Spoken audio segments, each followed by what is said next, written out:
ఆచరించటం వలన శీఘ్రముగా ఫలప్రాప్తి కలుగును. అటువంటి ఉత్తమోత్తమైన వ్రతమును ఒకదాన్ని మాకు ఉపదేశింపుడు అని ప్రార్థించిరి. అంతట సూతుడు, మహాత్ములైన మహర్షులారా, ఒకరోజు కైలాసంలో దివ్య రత్న ఖచ్చిత సింహాసనంపై కూర్చుని ఉన్న పరమేశ్వరుని పార్వతీదేవి ఏకాంతంలో ఇట్లా ప్రశ్నించింది: స్వామి, నేను మీ వద్ద అనేక శాస్త్రములను, ఆగమ విద్యలను నేర్చుకున్నాను. సర్వకాల సర్వావస్థలలోనూ అల్ప ప్రయాసచే మహత్తరమైన ఫలమును ప్రసాదించు వ్రతమును ఒక దానిని నాకు ఉపదేశించుడు అని అన్నది. అది విని మందహాసముతో సదాశివుడు, ప్రియా, నీ ప్రశ్న ఉచితముగాను లోకోపకారిగాను ఉన్నది. లోకహితము కోరిన నీకు ఒక శ్రేష్టమైన వ్రతమును చెప్పెదను అంటూ ఇలా చెప్పసాగాడు. నక్షత్రములలో సూర్యుడు, గ్రహములలో చంద్రుడు, నదులన్నింటిలో గంగా నది, ఇంద్రియములలో మనస్సు ఏ విధంగా శ్రేష్టమైనదో వ్రతములన్నింటిలో ఈ సోమవార వ్రతము శ్రేష్టమైనది.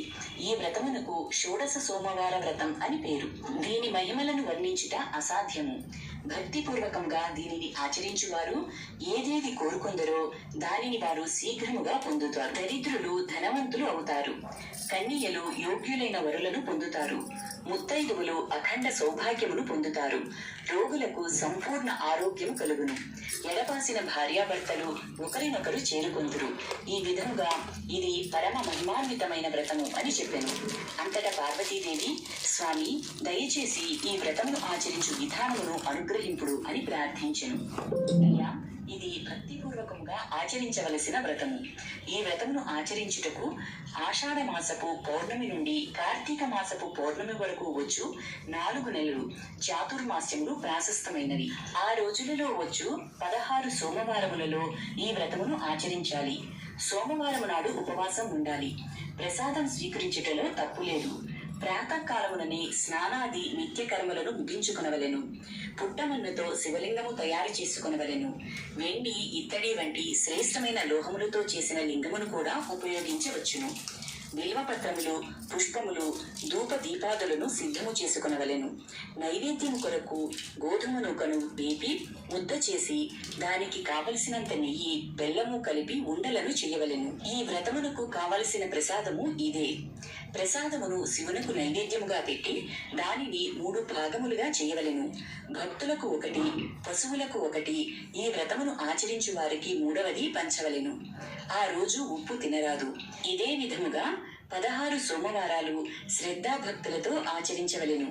17వ సోమవారమున ఉద్యాపన చేయవలెను. 16 సోమవారములందును పూజించిన మట్టి లింగములను 17వ సోమవారం నాడు జలమునందు వదిలివేయవలెను. ఆ రోజున బ్రాహ్మణులకు అన్నదానము యథాశక్తి చేయవలెను. ఈ విధముగా వ్రత విధానమును పరమేశ్వరుడు పార్వతికి ఉపదేశించెను.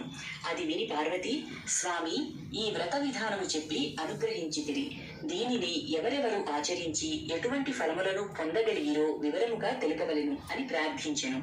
అంతట శివుడు వ్రత పూజా ఫలమును చెప్పనారంభించెను.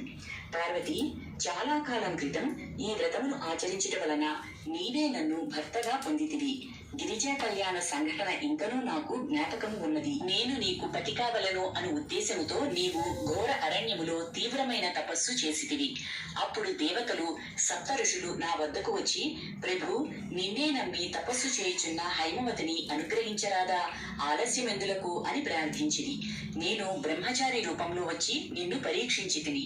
నిన్ను సంబోధిస్తూ శివునకున్న అవలక్షణములన్నింటినీ వర్ణిస్తూ, శివుడు విరూపి, అపవిత్రుడు, మొరటు వ్యక్తి, నీవు వేరెవరినైనా వివాహమాడరాదా అని పరిహసించితిని.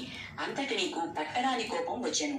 కోపంలో కన్నులు ఎర్రబడి, శివనింద మహాపాపం, శివుడు లేనిచో నేను బ్రతకలేను, వేరొకరిని కన్నెత్తి కూడా చూడను, నీ దృఢ నిశ్చయాన్ని ఖచ్చితంగా తెలిపితివి. అప్పుడు నేను నా నిజస్వరూపముతో నీ ముందు ప్రత్యక్షమయ్యాను. నీవు 16 సోమవారాల వ్రతం ఆచరించుటచే నీ కోరిక తీరినది. గిరిజా కళ్యాణం అతి వైభవంగా దేవ ఋషుల గంధర్వుల సమక్షంలో జరిగినది. ఈ విధముగా వ్రతాచరణ వలన నేను నీకు పతినైతిని అన్నాడు పరమేశ్వరుడు.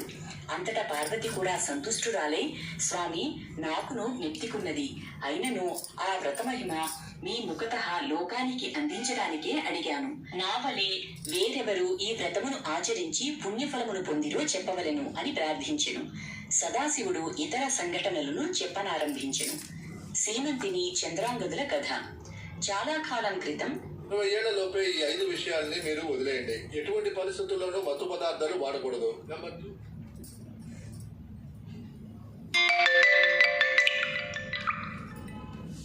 పుణ్యాత్ముడైన చిత్రవర్మ అనే రాజు ఉండెను. ఆయనకు పుత్రులు అనేకులు ఉండిరి. పుత్రిక కొరకు పార్వతీ పరమేశ్వరులను ఆరాధింపగా ఆడపిల్ల జన్మించును. సర్వగుణ సంపన్నురాలైన ఆ శిశువునకు 14వ సంవత్సరమున వైధవ్యము ఖచ్చితముగా ప్రాప్తించును అని జ్యోతిష్కులు తెలిపిరి. అంతటా రాజు దుఃఖితుడయ్యను. శోకంతో పీడింపబడుతున్న రాజునకు జ్యోతిష్కులు దీనికి పరిహారం తెలిపిరి. రాజకుమార్తె అయిన సీమంతిని పూర్ణచంద్రుని వలె పెరుగుచుండెను. యుక్త వయస్సు వచ్చిన తరువాత ఆమెను రాజకుమారుడైన చంద్రాంగదనుకు ఇచ్చి చిత్రవర్మ వివాహం చేసెను. ఇల్లరికము వచ్చిన అల్లునితో రాజుకు కాలం సంతోషముగా గడుచుచుండెను. ఇట్లుండగా ఒక రోజున చంద్రాంగదుడు జలక్రీడ కోరి యమునా నదికి ఎగెను. దురదృష్టవశమున నది అందలి సుడిగుండంలో పడి చిక్కుకుపోయెను. రాజు పరివారమునకు ఎనలేని దుఃఖము కలిగెను. సీమంతిని కూడా సహగమనమునకు సిద్ధపడెను. అంతటా యాజ్ఞవల్క్య మహాముని భార్య అయిన మైత్రేయి అచటకు వచ్చి, పుత్రి, చింతించవలదు. నేను నీకొక వ్రతమును ఉపదేశించెదను. దాని వలన వైధవ్యము నుండి నీకు నివృత్తి కలుగగలదు అని చెప్పి 16 సోమవారాల వ్రతమును ఉపదేశించెను. మైత్రి ఉపదేశించిన ప్రకారము చెప్పినది చెప్పినట్లుగా సీమంతిని కూడా భక్తితో వ్రతమును ఆచరించెను. నాగలోకమునకు చేరిన చంద్రాంగదుడు నాగరాజుచే సన్మానింపబడి సురక్షితంగా రాజధానికి మరలి వచ్చెను. అందరూ సంతోషించిరి. ఈ విధంగా ఎడపాసిన పతిపత్నులు వ్రత మహిమచే మరలా ఒక్కటయ్యారు. సదాశివుడు మరియొక సంఘటనను కూడా చెప్పదొడగెను. మార్కండేయ, సాంబ, పూజారి కథలు. మహా తపస్వి అయిన మృకండునకు సంతాన ప్రాప్తి కలుగకపోగా అతను తపస్సు చేసి సదాశివుని పుత్రభాగ్యము కొరకు ప్రార్థించెను. శివుడు ప్రత్యక్షమై, మహర్షి, నీకు 16 సంవత్సరముల ఆయువు కల సజ్జనుడైన కుమారుడు కావలెనా, 100 సంవత్సరముల ఆయువు కల అత్యధమ పుత్రుడు కావలెనా అని ప్రశ్నించెను. ఋషి, నాకు 16 సంవత్సరముల ఆయువు కల సత్పుత్రుడు చాలు అని అనెను. శివుని అనుగ్రహంతో మార్కండేయుడు అనే సత్పుత్రుడు జన్మించెను. ఆయువు ముగియచుండగా అతను భక్తితో 16 సోమవారాల వ్రతమును ఆచరించి శివుని కృపకు పాత్రుడే చిరంజీవి అయ్యెను. ద్వాపర యుగంలో శ్రీకృష్ణుడు శమంతకమణిని అపహరించెనన్న అపవాదు వచ్చెను. దాని నివారణ కొరకై అతను జాంబవంతునిపై విజయము సాధించి మణిని సంపాదించి జాంబవతిని పరిణయమాడెను. సంతానము లేనందున ఆమె 16 సోమవారాల వ్రతమును ఆచరించగా సంతాన ప్రాప్తి కలిగెను. బిడ్డకు సాంబ అని పేరు పెట్టిరి. శివపార్వతులు భూలోకమున సంచరించుచు ఒకసారి వైశ్యుని భార్య రూపమునందు దేవాలయమున ప్రవేశించి పాచికలు ఆడ ఆరంభించిరి. అందు శివునకు అపజయము కలిగెను. వైశ్యుడే గెలిచినని పూజారి అసత్యము పలికెను. పార్వతికి కోపము కలిగెను. అసత్యము పలికిన అర్చకుని తత్క్షణమే కుష్ఠరోగి కమ్మని శపించెను. అర్చకుడు వికృత రూపుడయ్యను. శివ, శంకర అని అరుస్తూ అతను క్రింద పడిపోయాడు. అంతట సుందరి అయిన ఒక వనిత ప్రత్యక్షమై 16 సోమవారాల వ్రతమును ఆచరించుము, దీని వలన నీ రోగము నయమగును అని పలికెను. అర్చకుడు అలాగే చేశాడు. అతని వికృత రూపం తొలగిపోయింది.